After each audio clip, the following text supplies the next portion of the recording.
تو یہاں پر جواب دیا ملحدوں کا، منکروں کا، کافروں کا، مشرکوں کا جواب دیا افاینا بالخلق الاول، کیا ہم پہلی تخلیق سے تھک چکے ہیں؟ اور جو لغویات اور جو بکواسات اور جو بندہ بے حیائی والی باتیں اور جو بری باتیں جو بھی انسان تلفظ کر رہا ہوتا ہے، گالی گلوچ کر رہا ہوتا ہے، وہ سب کچھ لکھا جا رہا ہوتا ہے۔ فرمایا افاینا بالخلق الاول، کیا ہم پہلی پیدائش سے، پہلی تخلیق سے تھک چکے ہیں؟ ایک چیز کا نیا طریقے سے ایجاد کرنا دوسری مرتبہ بنانے کے مقابلے میں مشکل ہوتا ہے۔ یہ ہر بندہ عقل مند دانش سمجھتا ہے کہ ایک چیز پہلے ایجاد ہو چکی ہے، اس کو دوسری مرتبہ بنانا آسان ہے یا مشکل ہے؟ آسان ہے نا، دوسری مرتبہ بنانا بالکل آسان ہے، پہلی مرتبہ بنانے کی بنسبت۔ تو یہ کفار اتنی عقل نہیں رکھتے ہیں کہ جس رب نے پہلے جب وجود بھی نہیں تھا، نام و نشان بھی نہیں تھا، اس وقت اللہ جل جلالہ نے ہمیں پیدا فرما دیا، تو پیدا کرنے کے بعد جب اجزاء رل مل جائیں گے، چاہے جانور کھا جائے، چرند پرند کھا جائے، درندے کھا جائے، سمندر کی مچھلیاں کھا جائے، ان کے کھانے کے باوجود بھی اللہ جل جلالہ ہمارے اجزاء کو اکٹھا کر کے دوبارہ زندہ کرنے پر قادر ہے۔ تو یہاں پر جواب دیا ملحدوں کا، منکروں کا، کافروں کا، مشرکوں کا جواب دیا افاینا بالخلق الاول، کیا ہم پہلی تخلیق سے تھک چکے ہیں؟ فرمایا بل ہم فی لبس من خلق جدید، بلکہ یہ لوگ تو نئی تخلیق کے بارے میں اشتباہ میں پڑے ہوئے ہیں، نئی تخلیق، جدید تخلیق کے بارے میں اضطراب میں پڑے ہوئے ہیں، مشتبہ ہوئے ہیں کہ پتہ نہیں اجزاء کیسے اکٹھے ہوں گے۔ ہاں جی، کسی انسان کے اجزاء کو جاندار کھا گئے، کسی انسان کے اجزاء کو مچھلیاں کھا گئیں، کسی انسان کے اجزاء کو کیڑے مکوڑے کھا گئے، پتہ نہیں اجزاء کیسے اکٹھے ہوں گے۔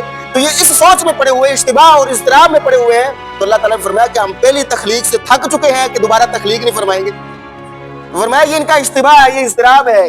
فرمایا وَلَقَدْ خَلَقْنَا الْإِنسَانَ وَنَعْلَمُ مَا تُوَسْوِسُ بِهِ نَفْسُهُ، فرمایا بے شک ہم نے تو انسان کو پیدا فرمایا اور ہم اس کے نفس کا وسوسہ بھی جانتے ہیں، اس کے نفس کا وسوسہ بھی جانتے ہیں۔ اللہ جل جلالہ کا علم دیکھیے، اس کے علم کی وسعت دیکھیے۔ اللہ تعالیٰ نے انسان کو پیدا فرمایا اور دل میں جو وسوسہ آتا ہے، اللہ فرماتا ہے ہم اس وسوسے کو بھی جانتے ہیں۔ اور وَنَحْنُ أَقْرَبُ إِلَيْهِ مِنْ حَبْلِ الْوَرِيدِ، اور ہم اس کی تو شاہ رگ سے بھی زیادہ قریب ہیں، شاہ رگ سے بھی زیادہ قریب ہے۔ دماغ کی طرف سے دل کی طرف جو رگ آتی ہے اور اس رگ سے پھر تمام اجزاء تک، جسم کے تمام اجزاء تک خون پہنچتا ہے، تو اس رگ سے بھی زیادہ اللہ تعالیٰ قریب ہے۔ دل میں جو وسوسہ اور خیال آتا ہے، اللہ تعالیٰ ان کو بھی جانتا ہے۔ تو جو رب اتنا بڑا علم رکھنے والا ہے، وہ رب دوبارہ زندہ فرمانے پر قادر نہیں ہے؟ وہ دل کے وسوسوں اور خیالات کو بھی جانتا ہے، اور فرمایا ہم تو تمہاری شاہ رگ سے بھی زیادہ قریب ہے۔ شاہ رگ کٹ جائے تو انسان کا سانس لینا مشکل ہو جاتا ہے، زندگی ختم ہو جاتی ہے، نظام دنیا ختم ہو جاتا ہے۔ تو اللہ تعالیٰ نے فرمایا تو ہم تو اس سے زیادہ قریب ہیں، حالانکہ شاہ رگ ہمارے بہت زیادہ قریب ہے نا۔ اللہ تعالیٰ فرما رہا ہے کہ تم اپنی شاہ رگ کو بھی نہیں دیکھ سکتے ہو، ٹھیک ہے، تم ایک دوسرے کے جسم کے اندر والے اعضاء کو بھی نہیں دیکھ سکتے، تو اللہ تعالیٰ فرمایا ہم تو اس سے بھی زیادہ قریب ہیں۔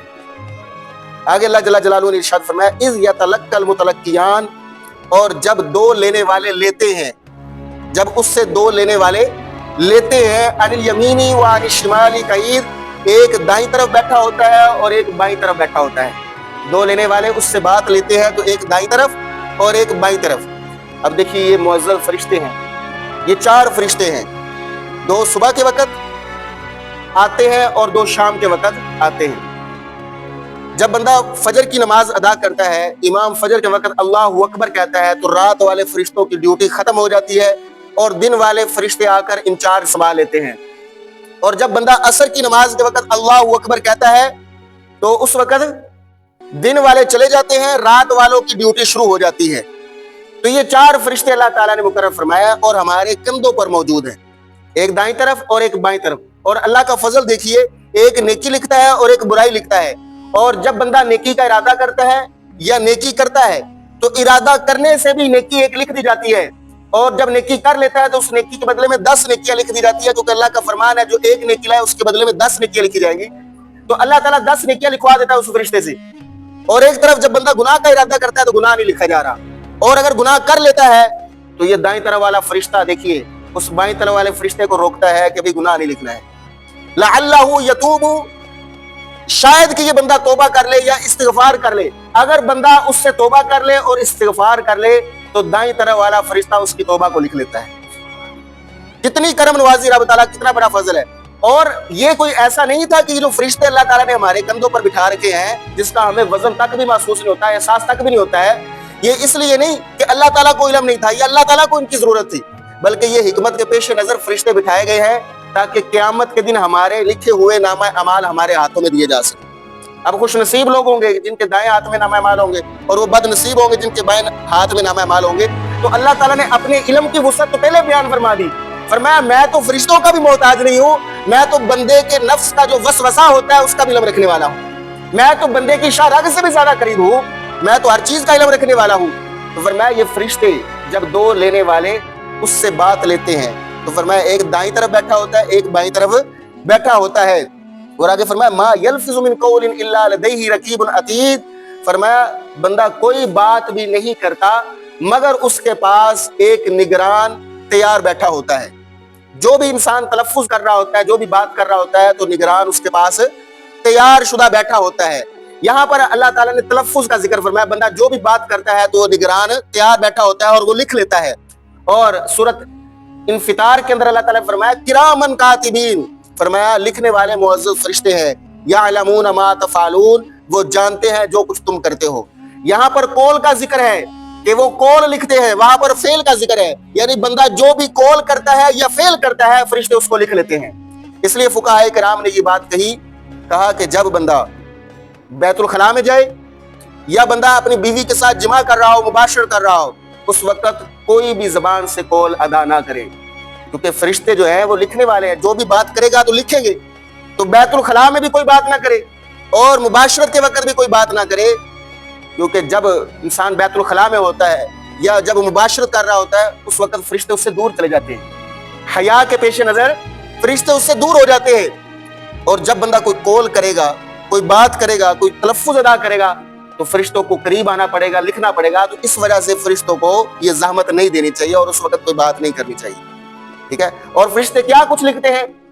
علماء نے کہا جی سب کچھ لکھتے ہیں، جو قول کرتا ہے وہ بھی لکھا جاتا ہے، جو فعل کرتا ہے بندہ وہ بھی لکھا جاتا ہے۔